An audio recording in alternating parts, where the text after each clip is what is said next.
అధికార కాంగ్రెస్ పార్టీ రాష్ట్రంలో విధ్వంసకర పాలన సాగిస్తుంది. ప్రజల పక్షాన బీఆర్ఎస్ నేతలు వేస్తున్న ప్రశ్నలకు జవాబు లేక దౌర్జన్యానికి దిగుతుంది. తాజాగా భువనగిరిలో గులాబీ పార్టీ కార్యాలయంపై యూత్ కాంగ్రెస్ గుండాలు దాడి చేశారు. పోలీసుల సమక్షంలోనే ఆఫీస్ ఫర్నిచర్, అద్దాలు, టీవీని ధ్వంసం చేశారు. మరోవైపు దాడి ఘటనకు నిరసనగా బీఆర్ఎస్ శ్రేణులు నిన్న ఇవాళ ధర్నాలు చేపట్టాయి. గులాబీ పార్టీ టార్గెట్ గా జరుగుతున్న అరాచకాలకు ఖాకీలు వంతపాడడంపై విమర్శలు వస్తున్నాయి.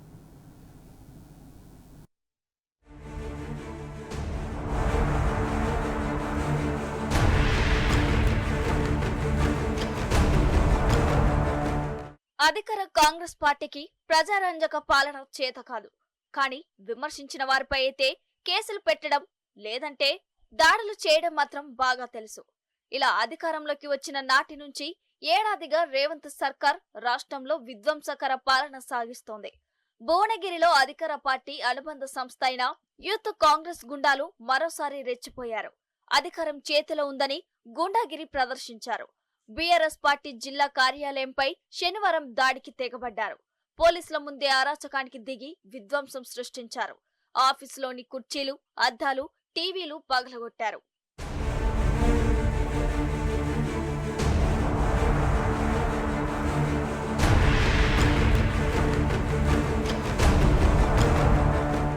భువనగిరిలోని బీఆర్ఎస్ కార్యాలయంలో శనివారం మాజీ ఎమ్మెల్యే ఫైళ్ల శేఖర్ రెడ్డి, ఆ పార్టీ జిల్లా అధ్యక్షుడు కంచల్ల రామకృష్ణారెడ్డి విలేకరుల సమావేశం నిర్వహించారు. కాంగ్రెస్ ప్రభుత్వ వైఫల్యాలు, ఎన్నికల హామీల అమలులో విఫలమవడంపై విమర్శలు గుప్పించారు.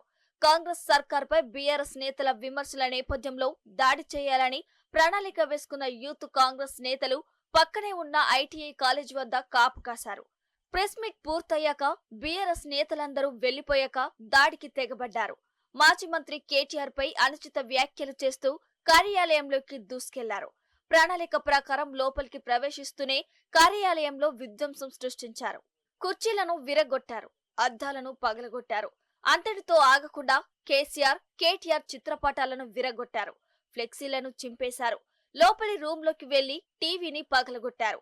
పార్టీ కార్యాలయం ముందు బైఠాయించారు. దీంతో పోలీసులు వారిని అరెస్టు చేసి అదుపులోకి తీసుకున్నారు.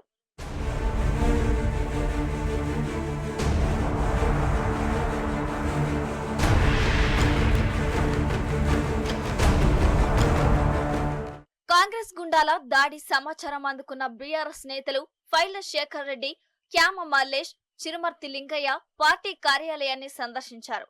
దాడి జరిగిన ప్రాంతాలను పరిశీలించారు. ఫైళ్ల శేఖర్ రెడ్డి నేతృత్వంలో భువనగిరి పట్టణ పోలీస్ స్టేషన్ కు పెద్ద ఎత్తున నాయకులు, కార్యకర్తలు తరలి వెళ్లారు. స్టేషన్ ఎదుట బైఠాయించారు. Congress party CM Revanth Reddy, Bhuvanagiri MLA Kumbham Anil Kumar రెడ్డికి వ్యతిరేకంగా నినాదాలు చేశారు. దాడికి పాల్పడిన వారిపై కఠిన చర్యలు తీసుకోవాలని ఫిర్యాదు చేశారు. అక్కడి నుంచి పెద్ద ఎత్తున ర్యాలీగా ప్రిన్స్ కార్నర్ వద్దకు తరలి వెళ్లారు. అనంతరం బీఆర్ఎస్ కార్యకర్తలు కాంగ్రెస్ కుంభం అనిల్ కుమార్ రెడ్డి ఫ్లెక్సీలను దహనం చేశారు. దీంతో భువనగిరిలో ఉద్రిక్త పరిస్థితులు నెలకొన్నాయి.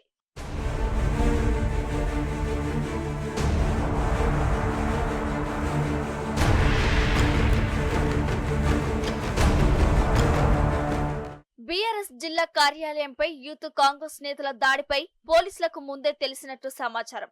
పోలీసులు అక్కడ ఉండగానే వారి కళ్ల ముందే దాడి జరగటం వీడియోలో స్పష్టంగా కనిపిస్తోంది. ఘటనకు ముందు ఓ ఎస్ఐతో పాటు కొందరు కానిస్టేబుళ్లు పార్టీ కార్యాలయానికి వచ్చి యూత్ కాంగ్రెస్ దాడి చేసే అవకాశం ఉందని అక్కడే ఉన్న తమకు చెప్పారని కొందరు బీఆర్ఎస్ కార్యకర్తలు తెలిపారు. తొలుత 3 పోలీసులు మాత్రమే వచ్చారని, ఆ తర్వాత మరో 2 వచ్చారని చెప్పారు.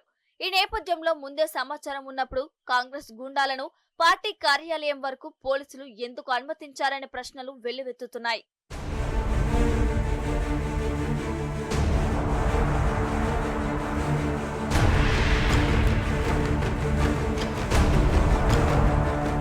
భువనగిరిలో బీఆర్ఎస్ పార్టీ జిల్లా కార్యాలయంపై కాంగ్రెస్ గుండాల దాడికి నిరసనగా గులాబీ క్యాడర్ ఇవాళ మహాధర్నా చేపట్టింది. జిల్లా కమిటీ ఆధ్వర్యంలో అంబేద్కర్ చౌరస్తాలో ఉదయం 11 గంటలకు జరిగే ఈ నిరసనకు మాజీ ఎమ్మెల్యేలు పైల శేఖర్ రెడ్డి, గొంగిడి సునీత మహేందర్ రెడ్డి, గాదరి కిషోర్ కుమార్, చిరుమర్తి లింగయ్య, కూసుకుంట్ల ప్రభాకర్ రెడ్డి, బూడిద భిక్షమయ్య గౌడ్ తో పాటు జెడ్పీ మాజీ chairman Elimineti Sandeep Reddy, Bhuvanagiri parliament incharge Kyama Mallesh, BRS జిల్లా అధ్యక్షుడు కంచల్ల రామకృష్ణారెడ్డి, రాష్ట్ర నాయకుడు చింతల వెంకటేశ్వరరెడ్డి, గులాబీ ప్రజా ప్రతినిధులు, పార్టీ కార్యవర్గం, శ్రేణులు హాజరు కానున్నారు.